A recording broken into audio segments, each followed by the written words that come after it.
Bismillahirrahmanirrahim. Assalamualaikum warahmatullahi wabarakatuh. Bersama saya lagi dengan Himawan dan Bang Dame di podcast Bahagia dan Antusias di Masa Pensiun. Jadi kemarin tadi kita sudah bahas ya tentang dua permasalahan ketika masa pensiun, ketika kita sudah tidak ada lagi kesibukan dan power syndrome. Lalu masalah berikutnya itu adalah masalah relationship.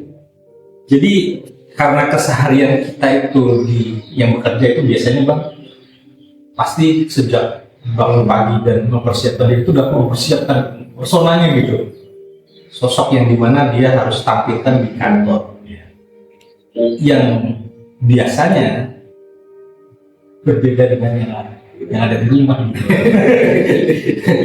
Ya, dua sosok yang berbeda ini gitu. Sehingga ketika dia harus ada di rumah, dia kan nggak bisa pakai topeng lagi gitu. Orang rumah melihat dia apa adanya. Nah, di situ dia juga melihat semua orang-orang terdekat yang dia ada di rumah dengan intens gitu. Ya, nggak ada topeng lagi. Nah, saat pergaulan tanpa topeng ini kadang-kadang karena terbiasa banget kita pakai topeng dan tidak pernah bisa jujur, bisa punya relationship yang terbuka, menerima gitu ya. Karena di kantor itu kan kita waktu terbatas, bisa pulang. Di rumah kita bisa pergi kantor. Kita selalu kabur gitu sebenarnya kan. Jadi masalah relationship itu ada di situ tuh. Ketika kita ketemu setiap hari, nah inilah jadi tantangan yang luar biasa ya, bagi orang-orang yang sudah pensiun gitu ya. Lalu yang kedua nanti kita masih yang finansial. Kayak itu satu bab sendiri ya, karena ini juga cukup panjang ya. Yang relationship dulu ya, gimana? Ya, makasih Mas Himawan. Bismillahirrahmanirrahim. Assalamualaikum warahmatullahi wabarakatuh, sahabat-sahabat yang belajar. Kita di sini mengangkat satu tema lagi, yaitu bahagia dan antusias masa pensiun.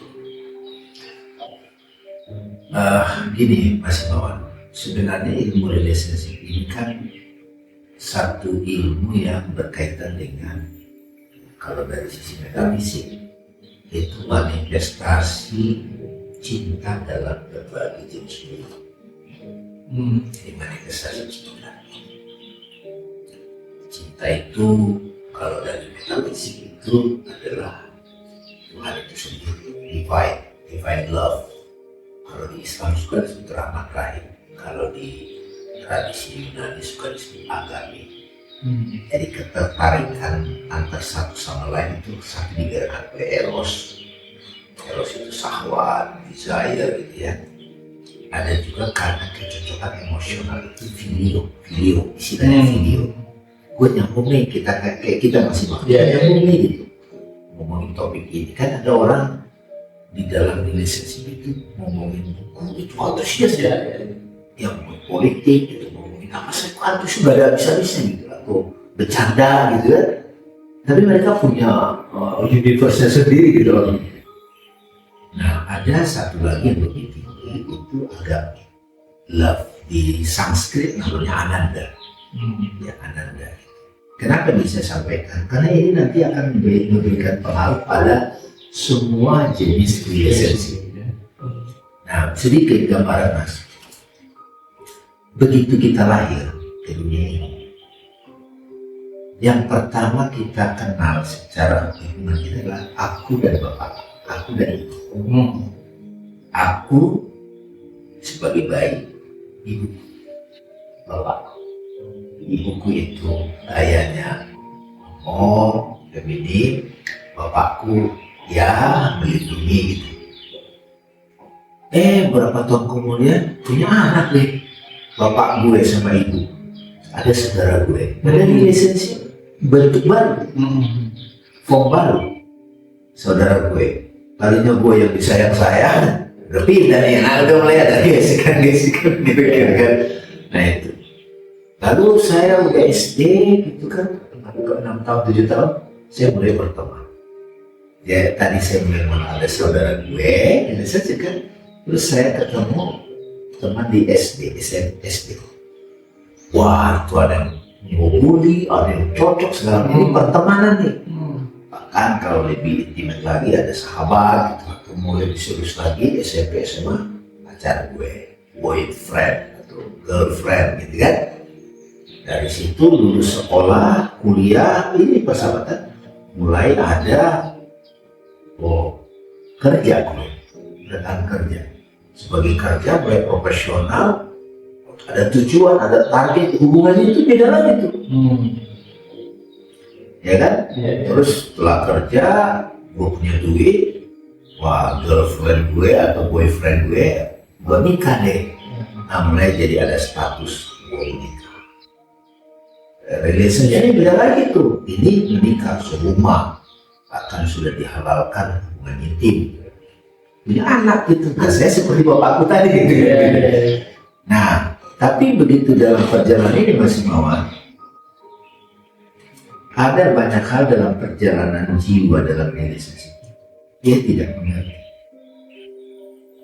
Nah ini saya membawa nih ke konteks. Nah sedikit ya seperti kayak kita nih Mas Imawan, kita ketemu tuh kan sahabat, tapi juga sebenarnya ada faktor agape. Kita sama-sama mencari esensi hidup. Nah ini sahabat spiritual namanya. Di sini nggak pakai ego ini. Kalau di bisnis ada, lu bawahan gue, lu ikut, gue senior. Di sekolah tadi juga begitu. Suami istri, secara agama aku pemimpin, lu ini. Kalau modern beda, nggak ada urusan. Nah ini banyak topeng-topeng relationship atau personal relationship. Ya. Terus kita ketemu guru, seorang guru berarti dia menjadi cahaya. Itu bentuk relationship lagi. Ada adab, ada rasa hormat, ada rasa respect. Kalau dia tiba-tiba bertingkah, ini nggak cocok nih guru gue. Nah, kayak gitu loh. Nah, oke, bahas sekarang kita masuk. Sekarang setelah pensiun, gua sudah kokoh dengan personal, gua direktur, gua manajer. Saya tidak sempat mengenal bentuk hubungan yang sifatnya soul to soul, hubungan yang agape tadi. Ya paling tidak video deh. Kalau bisa ke agape, sahabat sekutu kan. Nah, jadi begitu pulang ke rumah, topeng saya sebagai manajer sekarang di rumah pensiun. Wah ini tiap hari nih gak punya ilmu tentang relationship. Bahaya banget. Jadi kadang-kadang dia di kantor manajer, direktur, dia pulang ke rumah dia mau jadi kayak direktur. Anak-anak stres. Jadi apa solusinya teman-teman? Ya kembali lagi kita sebagai basic kita harus mengenal diri kita yang sejati. Ya, itu kemudian diri kita ya punya personal di soul kita. Saya mengalami juga Mas Imawan, saya personalnya sebagai ustaz. Saya sekarang kuliah lagi personalnya sebagai mahasiswa pasca sarjana. Nggak saya sebagai ustaz di sini. Kalau lihat dosen nanti, kan dulu didengar, nah itu repot nih. Nah itu solusinya sahabat-sahabat sekalian. Kita perlu mengenal diri sampai ke hakikatnya dan juga mengenali persona yang sedang kita pakai, yang mana lagi yang sudah kita tidak kepakai gitu. Jadi 5 tahun jadi dirjen atau karyawan, tahu-tahu nempel jadi dirjen kan disiapkan mobil, tas bawain, karyawan banyak, kemana-mana fasilitas. Begitu pensiun, gold. Nah, kesadaran terhadap persona mana, peran-peran apa lagi yang relevan dalam relationship itu menjadi kunci. Nah, kalau nggak punya ilmu ini, Pak, stres, Pak. Stres pasti. Karena yang sering, bukan sering ya, yang saya temui Bang, itu kelihatannya ya, ini kan observasi aja. Memang dalam hubungan rumah tangga biasanya ya, itu ada yang nggak selesai. Iya. Apakah sebagai suami kepada istri, istri kepada suami gitu, atau sebagai ayah dengan anaknya gitu, ibu dengan anaknya, dia ya mengalir terus tapi tidak pernah selesai. Ada sesuatu yang ya isu-isu lah yang sebenarnya emang harus diselesaikan gitu. Tapi karena terus ya sibuk, dia punya apalah ya, ada kegiatan di luar dan lebih asik di luar ya ketimbang menyelesaikan masalah ini, akhirnya kan dibiarkan. Nah ketika pulang, tempat dia pulang itu adalah tempat masalah yang belum selesai itu. Nah itu yang jadi masalah Bang. Dan gimana tuh kembali pulang ke rumah di mana ada masalah yang belum terselesaikan, dan karena sudah bertahun-tahun Bang, ini udah terlanjur nih. Istri sudah punya apa namanya, image kan, udah punya banyak, oh suami gua tuh orangnya begini, bapak gua begini gitu kan. Itu ngumpul di rumah, kan ini kan udah punya bayangan tentang persona-personanya ini kan, gimana cara untuk bisa cair lagi gitu Bang? Nah itu terima kasih Mas Muhammad. Ini kan sebenarnya tadi saya sudah kasih sedikit spill sedikit tentang pentingnya mengenal ilmu hidup tadi. Kita sekarang pakai terminologi ilmu hidup. Nah ilmu hidup itu kan kita tahu dunia ini apa, kehidupan ini apa, tahu Tuhan, ketuhanan, referensi bisa agama, bisa filosofi, juga tahu dunia. Tadi saya dapat sedikit mengenal dalam level eros, itu ada level fisik, kita lebih banyak yang nampak, level psikologi kita nama sosial sampai kepada spiritual. Nah, kalau kita sudah mengenal hakikat diri kita, ada tubuh kan, terus ada roh yang hidup dengan napas ini, kan kita sadar pada roh yang hidup. Ada pikiran yang muncul, ada memori, ada imajinasi, ada gue di situ. Nah, gue ini si Dami, dikatakan namanya Dami. Dia seorang suami, dia seorang ayah, dia juga seorang katakanlah sahabat, dia seorang pengajar, penulis. Ini kan ada persona-persona. Nah, persona-persona ini mesti kita asuh. Jadi kayak tadi misalnya Mas Nol bilang, ada seorang anak perempuan, dia punya hubungan tidak bagus sama bapak. Dengan tadi saya ceritakan aku dan ibuku, aku dan bapakku sampai SD, SMP, SMA. Nah, kalau ada satu kenangan yang tidak bagus tentang bapak atau ibu, maka terbentuklah di dalam diri saya satu persona yang terluka. Lalu kemudian ini ke bawah-bawah menjadi saya menikah. Saya merindukan sosok bapak yang ideal yang diperankan oleh suami saya. Nah ini loh yang sebetulnya dilema-dilema yang perlu diteliti. Kalau mau jurus maunya boleh sih. Ya lu begitu ya gua terima. Tapi kan di sini nggak gampang. Susah ya, jadi perasaannya. Begitu saya udah pensiun, ya udah itu bini gue atau dia laki gue bapak dari anak-anak, dia ibu dari bapak anak-anak. Ya udah kita belajar bareng, tapi kan ini gak semudah yang diomongin. Makanya saya sarankan teman-teman melalui podcast ini, kenali persona-persona kita dalam bentuk pengejauhan hubungan yang membuat kita menderita, itu harus kita sembuhkan. Yang membuat kita menderita sembuhkan. Iya, kalau tidak dia akan mengganggu seumur hidup. Itu yang akhirnya ya nggak cocok kita nih, atau ya sudah dia udah kadek kata orang. Ya, jadi kalau dengan begitu, maka dalam relationship ini, ya katakanlah setiap individu dalam relationship punya masalah, kontribusi masalahnya. Tapi yang paling penting diri kita sendiri nih, ditolong dulu nih, Itu dia. ditolong dulu, kita sembuh dengan permasalahan yang kita alami, Ya. dan ya kalau bisa makin sadar. Ya. Nah baru perspektifnya menjadi berbeda gitu kali Bang. Yes, makanya Mas, terima kasih nih diingatkan. Misalnya gini nih, seorang suami, misalnya. Dia udah sadar nih, dalam konteks sosial dan psikologi, dia istri gue luka. Gimana nih? Karena gue udah bisa menolong diri gue.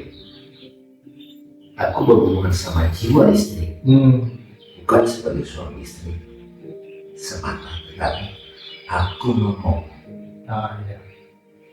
Berbeda. berbeda.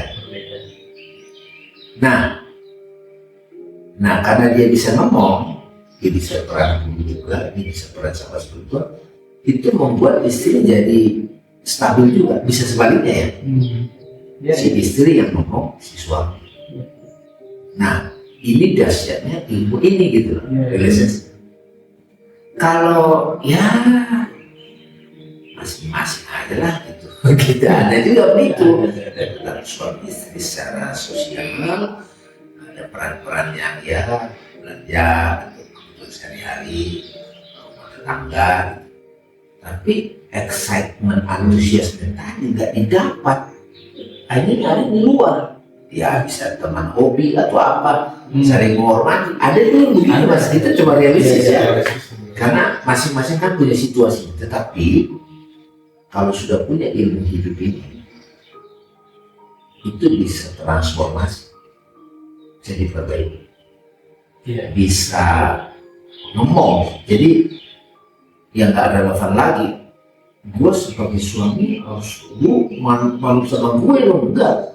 Siapa yang lebih sadar pada jati diri sehingga sadar pada jati diri terhubung kepada sumber ketuhanan itu kan kontrol itu banyak ilmu, hikmah, power, kasih sayang gitu, untuk bisa mentransformasi.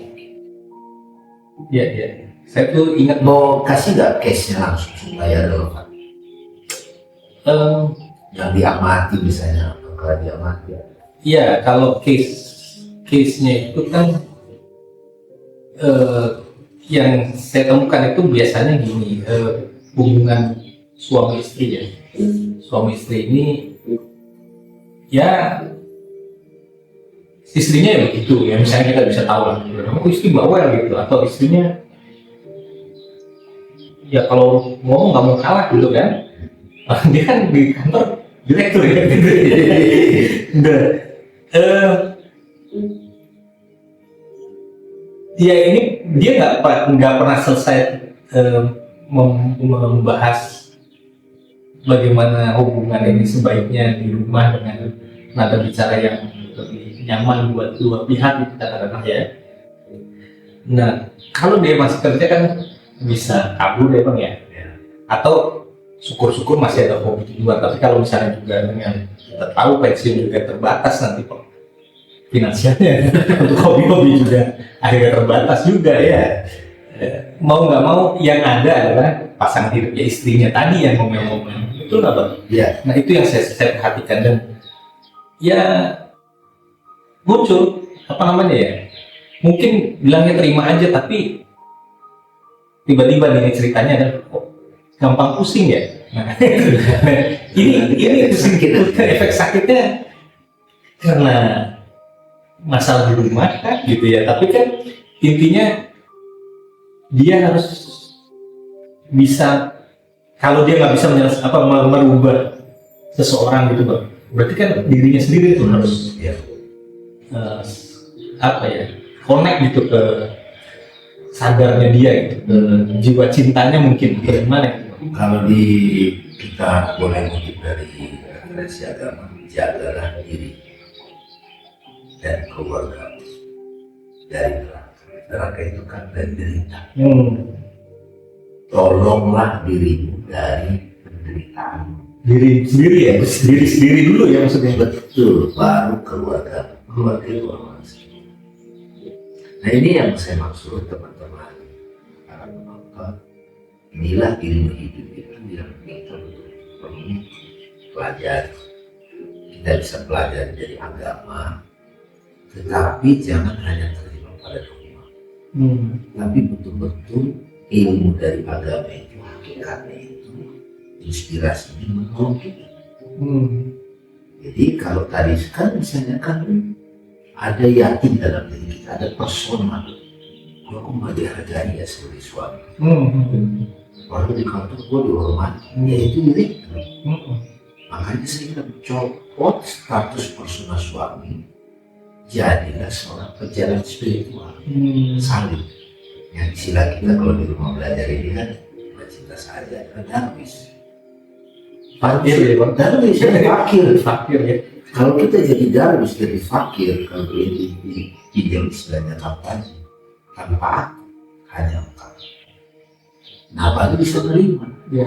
Ini jurus dalam segala relationship ini Pasti. dahsyat. Jadi yang tadi saya bilang tipis-tipis mengenai jadi ngomong itu jadi akan terjadi. Jadi kalau bapak ibu yang sedang mengalami itu, jadilah fakir, jadilah berjalan sih. Itu ibaratnya gini sama saya kemarin baru halal bisa. Karena ada orang musik metal dia nggak bisa dipakai. Musik metal suka musik metal kan. Dia saya bawa istri. Itu nggak apa-apa musiknya. Nah saya dapat clue dari teman saya, kalau kita nggak suka masakan Padang, kita sukanya Western food, makanan pakai lidah Padang. Jadi kalau kita mau menikmati Metallica, yang pakai Telinga Metallica. Nah, satu kesadaran relationship yang sangat efektif dalam situasi saya apapun adalah jadi fakir. Artinya kita sebagai pembelajar spiritual dalam situasi terus belajar karena situasi terus. Nah kalau sudah begitu dia lama-lama dia akan menemukan transformasinya meluas. Nanti persona-persona sebagai suami terperbaiki, persona sebagai ayah terperbaiki, persona sebagai istri, sebagai ibu, sebagai kakak, sebagai sahabat, guru, itu terperbaiki. Iya.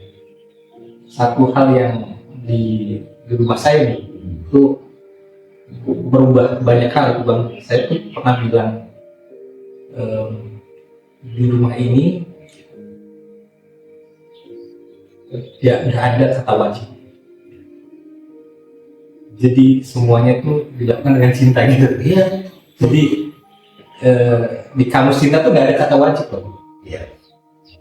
Makanya dibilang kita tuh berhubungan ya kalau di agama kan ada tentang hak dan kewajiban suami, istri, anak dan diajarkan di sekolahan juga gitu. Tapi kalau cinta kan niscaya gitu. Kita melakukan sesuatu karena cinta. Makanya saya bilang aku tuh nggak suka dibikin kopi karena ngerasa wajib. Mendingan nggak usah dibikin daripada ngerasa itu sebagai kewajiban.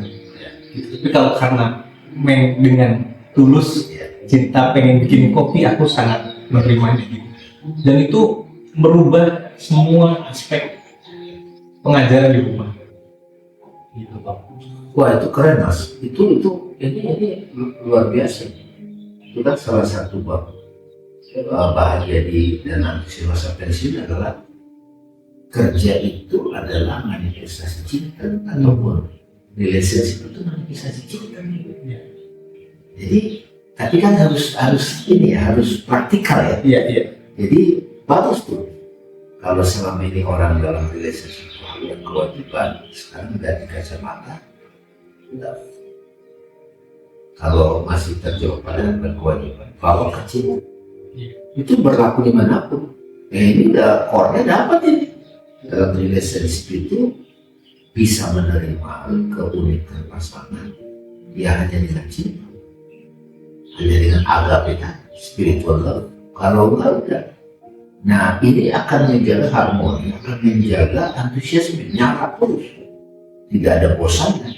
Dan setiap situasi itu bukan lagi dicela, bukan lagi dikutuk, tetapi ini kita pelajari lagi yuk sama-sama. Kalau jadi jangan buru-buru menuntut, harus ikutan dong, harus mati dong, enggak. memang memulai dari diri kita, dan itu nanti unsur kepemimpinan itu muncul. Iya, iya. Bagus itu Mas. Iya. Iya, makanya rumusnya relationship itu memang ujungnya cinta ya. Iya, iya, itu spiritual love. Cinta yang dimaksud spiritual love. Spiritual love. Iya kan? Iya. Ya mungkin cinta itu Iya. spiritual. Iya. Iya kan? Iya, karena kan cinta itu akhirnya definisinya makin berkembang dan makin ya punya makna-makna yang selain dari Tuhan itu sebenarnya ya kan.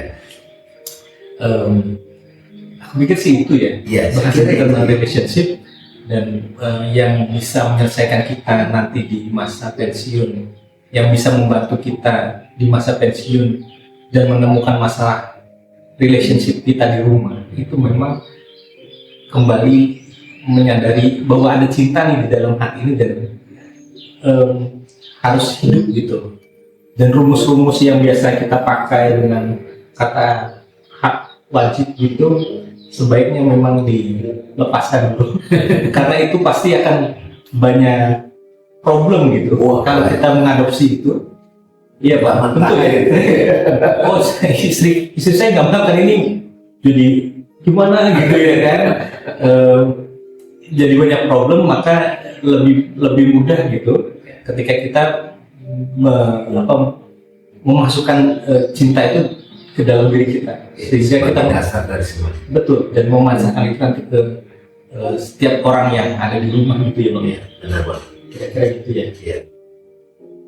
Baik teman-teman, jadi pembahasan kita yang kedua gitu ya, dari bahagia dan antusias di masa pensiun, kita cukupi dulu. Kita akan lanjutkan lagi pembahasan berikutnya tentang finansial. Terima kasih teman-teman. Assalamualaikum warahmatullahi wabarakatuh.